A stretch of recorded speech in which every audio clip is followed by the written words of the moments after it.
Bonjour Daniela, merci beaucoup d'être avec nous. Bonjour. Vous n'êtes pas toute seule. Non. Mais on est ravis de vous accueillir en tout cas. Et c'est vrai, ce que je disais, on a beaucoup parlé en coulisses, on a beaucoup parlé de vous.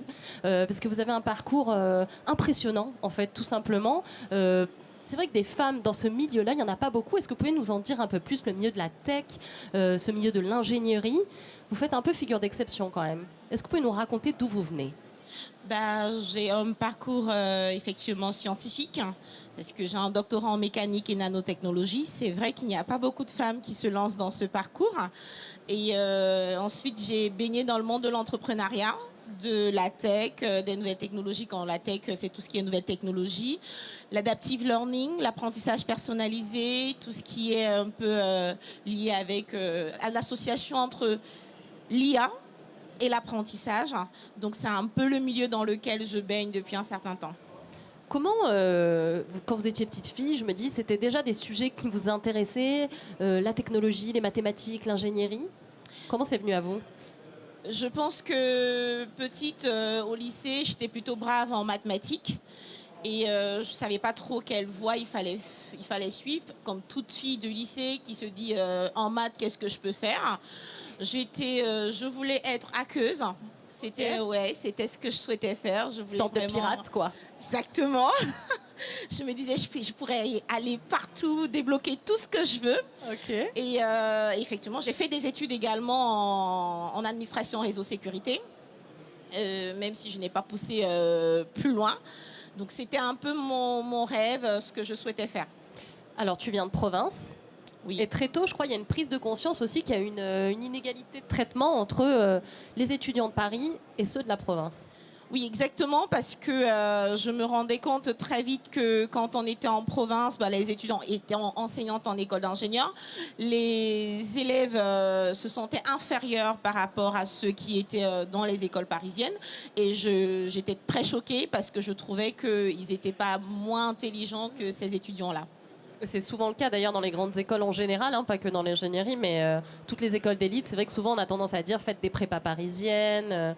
Comment toi, à ton niveau, tu as décidé de lutter contre ça? Qu'est-ce que tu as mis en place? J'ai essayé de comprendre déjà comment ça fonctionnait, qu'est-ce qui créait cette différence, et je me suis rendu compte que c'était l'accompagnement. Je le dis toujours, intégrer une grande école, les écoles d'élite, c'est être dans le moule qui vous permet d'intégrer ces écoles-là. Donc il fallait que ce moule parvienne à tous les étudiants. Et c'est à ce moment que je me suis dit, créons ce moule et rendons-le accessible à tous. Alors justement, comment il est arrivé sur la table ce moule-là? Comment tu l'as réfléchi? Comment il s'est réalisé concrètement? Il y avait deux contraintes que j'avais pu constater. Il y avait la contrainte géographique, la contrainte financière. Il faut voir que j'ai fait de grandes études, c'est vrai, mais j'ai bénéficié également de bourses.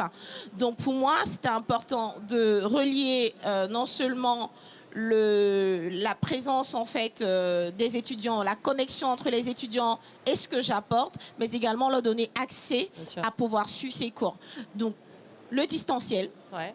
Il est très vite venu à moi. Après, j'ai regardé dans le secteur anglo-saxon, j'ai vu que ça fonctionnait super bien, aux États-Unis par exemple. Et donc, je me suis dit, pourquoi pas concevoir une classe préparatoire scientifique complètement dématérialisée, à distance, en apportant les compétences qu'il faut pour intégrer les grandes écoles d'élite. Et le concept de bourse n'est pas un concept qui est très répandu ici en France. Et je me suis dit, il faut aller toquer aux portes des grosses boîtes en leur disant, vous voulez des ingénieurs issus de partout, alors financez leurs études, financez leur parcours, financez le savoir de ces jeunes via des bourses d'excellence. Et donc, j'ai réussi à avoir une classe complètement dématérialisée et les bourses pour ceux qui n'avaient pas les moyens pour pouvoir intégrer ces écoles. Aujourd'hui, ton dernier projet, c'est Bismart Edu. C'est pas le dernier. Ah, je suis mal renseignée. Pardon. Le premier, oui, mais pas le dernier. C'est quoi le dernier alors? Ça va très vite, j'ai l'impression quand même. Il y a beaucoup de choses. C'est l'association STEM for All. STEM for All, sciences, technologies, ingénierie, mathématiques, pour toutes et tous. Parce que je me suis très vite rendu compte que les femmes comme moi dans les milieux de la tech, il y en a quasiment pas. Ça va mieux ou pas? Peu. Ça avance? Tout doucement, mais ça avance. Ok. tout doucement, mais ça avance.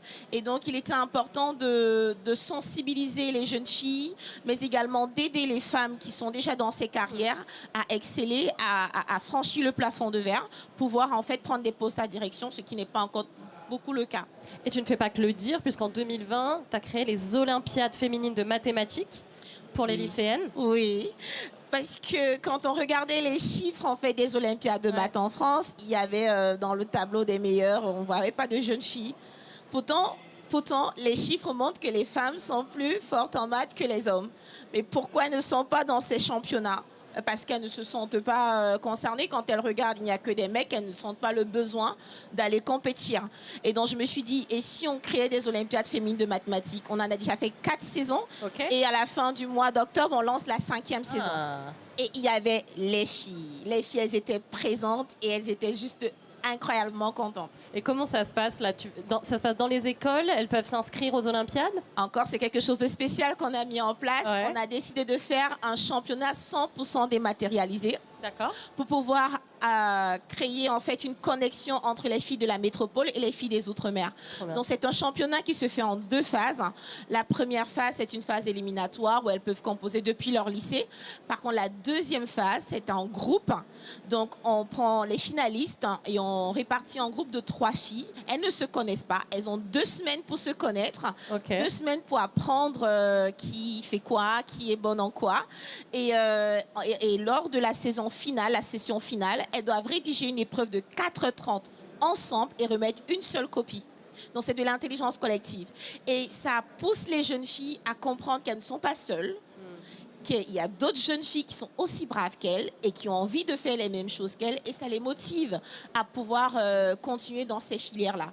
Et pendant tout ce parcours, parce que c'est un championnat qui commence en mars et qui s'achève avec la remise de prix en juin ou début juillet, on les fait rencontrer des femmes exceptionnelles qui travaillent dans ces métiers. Les femmes qu'on ne rencontre pas dans nos chaînes de télé, les femmes qu'on ne rencontre pas forcément au quotidien, dont on ne parle pas.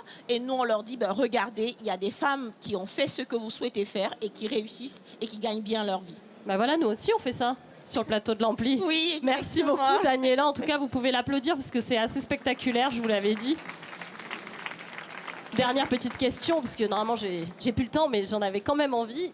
Dites-moi, c'est quoi la plus grande fierté? Parce que là, pareil, on voit beaucoup de profils qui font des choses incroyables, si bien qu'on en vient à se dire, mais qu'est-ce qu'on fait, nous, à ce point? Là, mais qu'est-ce que c'est, pour toi, ta plus grande fierté, après avoir fait toutes ces choses pour les femmes, pour la société dans son ensemble, d'ailleurs, parce qu'évidemment, c'est lié? Je crois que ma plus grande fierté, c'est de contribuer à avoir un monde plus équitable. Parce que je juge que c'est ce qui m'encourage à me lever tous les matins et je me dis, Daniela, vas-y, tu peux encore le faire, tu peux rendre un monde encore plus beau, plus équitable et encourager tous ceux qui sont autour de toi. Bon, merci beaucoup, Daniela.